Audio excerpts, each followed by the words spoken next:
Hi guys, this is an airflow indicator for aircraft. It's a digital instrument, a small one, about 5 centimeters in the diameter and 20 centimeters long. In the front we have one D plate. It's difficult to see because there is some condensation inside, it seems, but we can see with difficulty that there are 3 or 4 digits on the top of the front, and there is an analog scale here. This is the information plate of the instrument. So the power supply is 115 volt, and the input is an AC voltage, 5 volt maximum. And there is also a lighting power of 5 volt for the display. And on the rear of the instrument we have a typical connector for aircraft. So as usual, we'll do a teardown of this thing, and we'll see what is inside. We try to do a reverse engineering of this instrument, if it is interesting. After that, we try to make running this instrument. So let's open this instrument.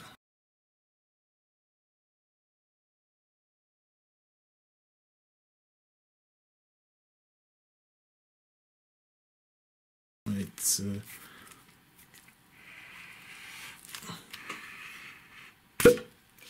there is a nice sound, like a bottle of champagne. So this is the inside of this instrument. We have it's a construction with 2 boards. I try to make a zoom. Okay. So we have obviously this on this side power supply. These transformers are very small. Small toroidal transformer. There are 2 transformers actually, one small and one little bit bigger. We find some diode for rectifying, some filtering caps, probably regulators here. And this one. This one is a 4N something, so it seems to be an optocoupler. Don't know if you can see, but here we have a 4N something, so it seems to be an optocoupler. And there is a flat cable which makes the connection to the other board. So we can see that we have probably a microcontroller here. I will remove this cord.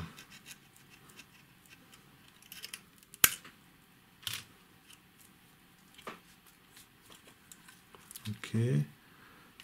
So we have starting from the rear of the instrument.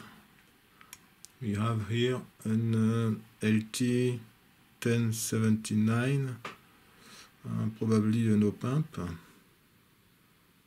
Here we have an LM119. This, I think, is a comparator, and we have a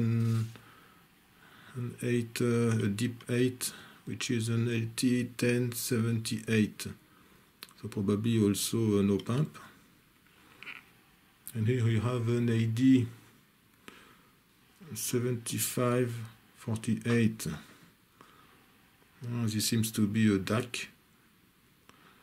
I don't know what is the purpose of the DAC here. I expected an ADC just above this part, an X24C04. So this seems to be an EEPROM with a I2C bus.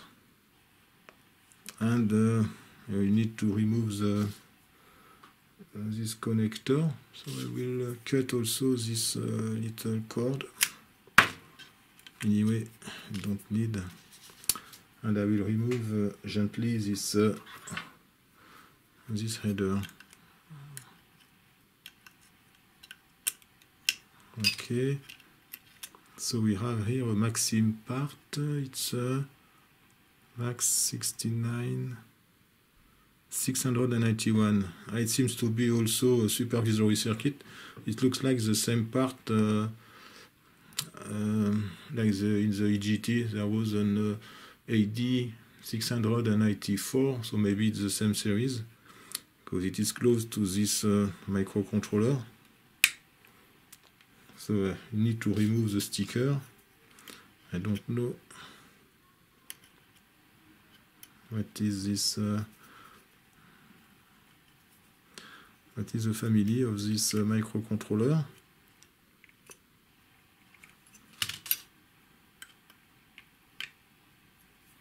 It's difficult. It is glued to the processor and a bit difficult.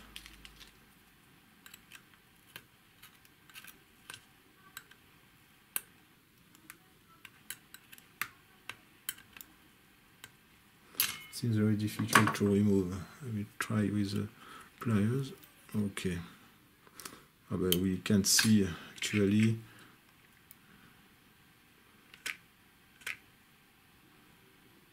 I cannot see. We need a magnifier because it's very difficult to read. And there is also another indication here. So we have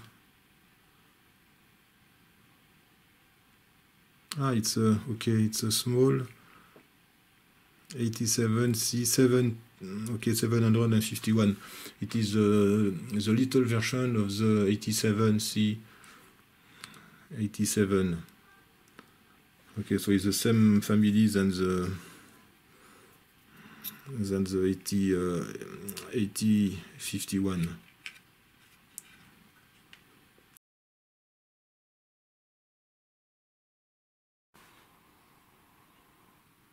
This is the schematic of the analog board of the indicator. The input is on the left. Here it is a voltage scaling from 0 to 5 volt, an AC voltage at 400 Hz. So we find first a voltage follower. At the input we have this input divider. One of these resistance, this one actually is soldered on the bottom side of the PCB. You can find this resistor here. Then we find the summing amplifier. This summing amplifier actually provides the sum of this voltage, which is the sensor voltage, and the voltage which is present at the output of the DAC. The DAC actually is used as a digital potentiometer. At its reference, and we find an AC voltage which comes from secondary of one of the transformers. In this instrument we have two different transformers here. The bigger one is for power supplies, plus or minus 12 volt and 5 volt power supply, and the second one has two secondaries. One is used for this reference signal and another one to generate a square signal. So the goal of this system is to have 0 volt here. That is to say that the DAC will compensate exactly the AC signal which is present at the input of this indicator. And when this is achieved, when this current actually flowing here is identical to this current, we have no voltage at the output here, and the DAC content is an image of the AC input. So there is a detector in order to sense if the voltage is below a given threshold. So following this summing amplifier, we find actually a single wave rectifying using this transistor. Transistor is a PNP transistor, and the base comes from the same signal as the reference AC signal here. When this voltage is negative, the transistor is closed. When this voltage is positive, the transistor is open. So during the negative alternance of the signal, you will have a 0 volt here, and during the positive alternance, you will have the half of the sine signal. So you have a single wave rectifying signal at this point. So you have a DC value, a mean DC value, which is equal to the maximum voltage divided by pi. So the DC signal is an image of the amplitude of this voltage, which is an error voltage, which should be as close to 0 as possible. Then you can find a low-pass filter built with two second-order filters in cascade, And the output of the second filter is a DC signal with minimum ripple, and this DC signal is fed to two comparators. The thresholds of these comparators are plus 20 millivolt for the first one and minus 20 millivolt for the second one. The outputs of these two comparators go to the microcontroller in order to sense these signals.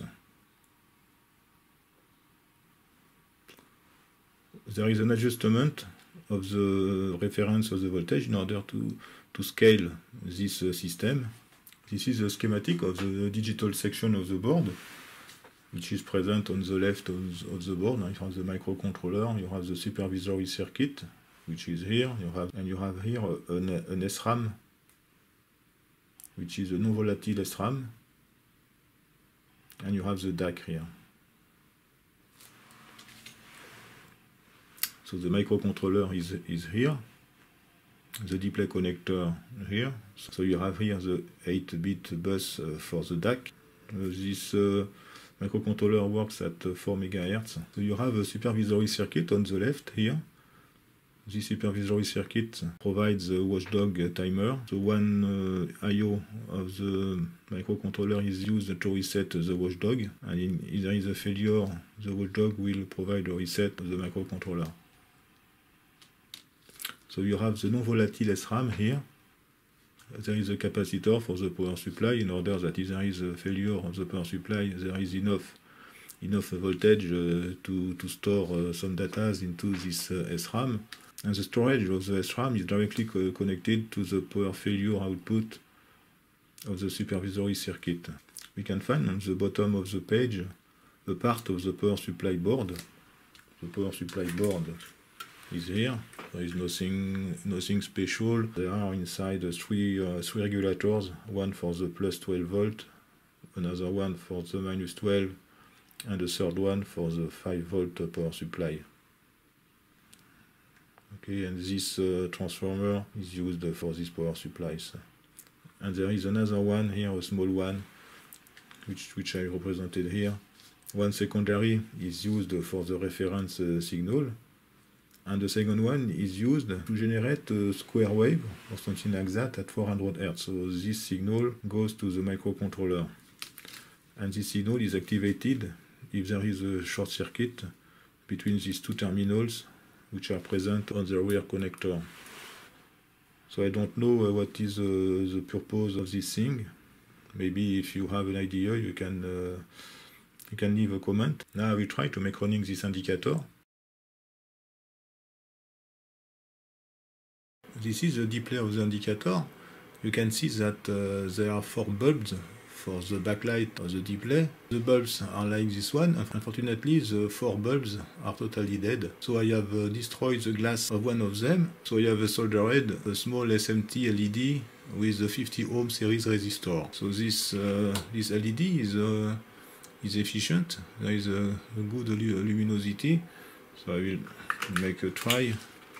I will try. I don't know if you can focus on this.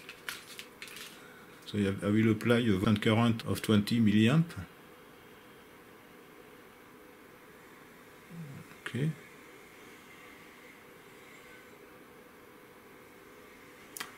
So I will do the same for these 3 others. I don't know if I can focus. Okay, so this is the modern bulb.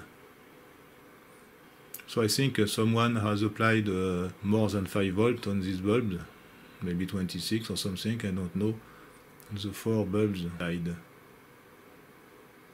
So I will reinstall 4 bulbs like this one, and after we can make some experiments with this.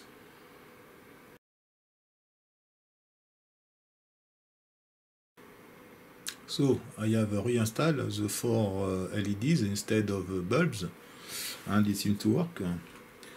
Let me show you. Okay, so I hope there will be enough luminosity to see something on the display.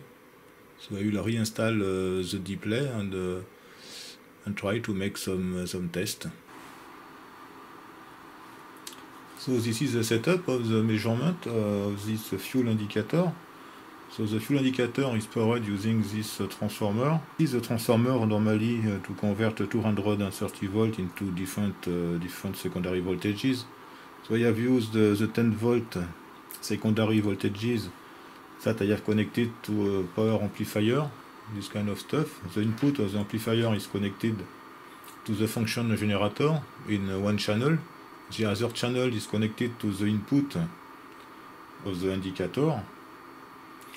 The oscilloscope is connected to two different signals on the system. The first one in green actually is the input voltage here of the generator. So it is strange because there is a kind of saturation. We will see why we have this kind of stuff. And the other channel, the first channel in yellow, is connected actually to the test point here. It is the feedback of the system, which is supposed to compensate the input voltage. So you can see effectively it is in phase, it is in position phase. If I increase the input, so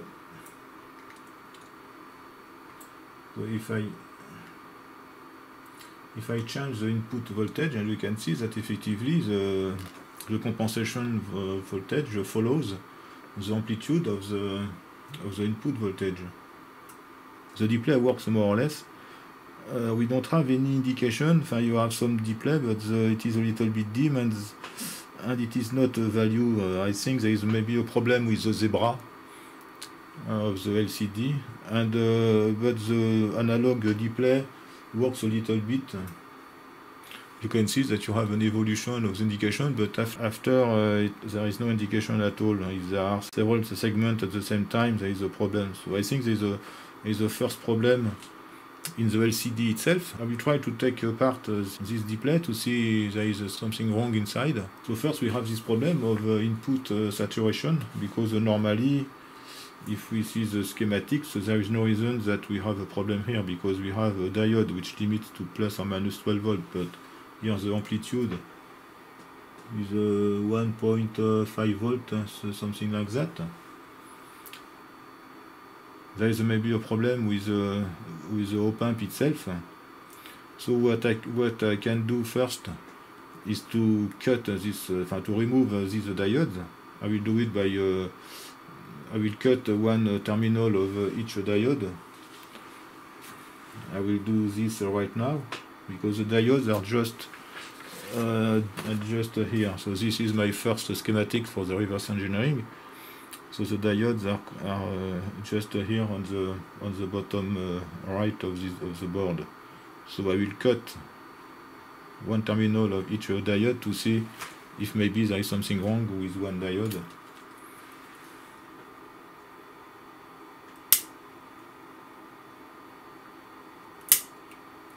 No, obviously nothing has changed. So probably there is a problem with the op-amp. I don't know why, but it is the only reason. The input is connected to nothing else. So this is strange. I will just see if I disconnect the input. You can see that we have a nice signal. We'll make a trigger on the second channel. And if I connect TV, you see that we have a loss. The amplitude decreased by a factor of 2. So that means that the input impedance is something like 50 ohms or something like that, and not constant. So this is strange. I will try to find the problem. So I will work a little bit on it, because it can take some time. Otherwise this thing seems working, except the problem of display and problem at the input. Actually I just discovered that I have connected the input to this point on TP3 instead of E1. So effectively when I connect the generator at this point, it cannot work. So I will solder, because this is a small pad, so I will solder a small wire in this terminal, and I will connect the function generator, and normally it should be much better.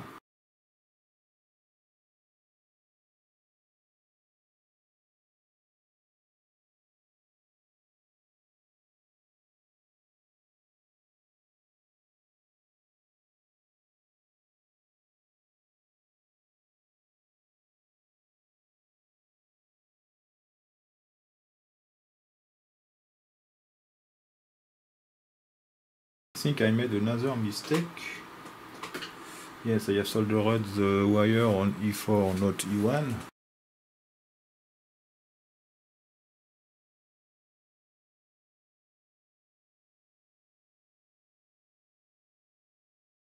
The yellow shows the feedback.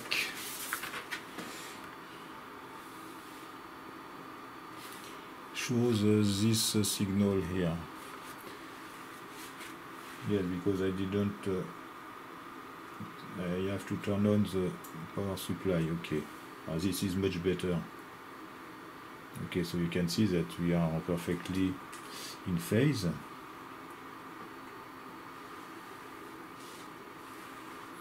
You can see some oscillations on the display.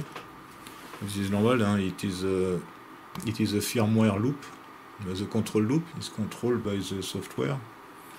So it takes some time also to calculate. But the only problem is, I think now it's a LCD problem. So I tried to clean the contact, the zebra and the contact on the PCB of the display, but it didn't help. I have toujours the same behavior of the screen. So that will be the end of this teardown and reverse engineering and test. So thank you for watching, and see you next time. Bye bye.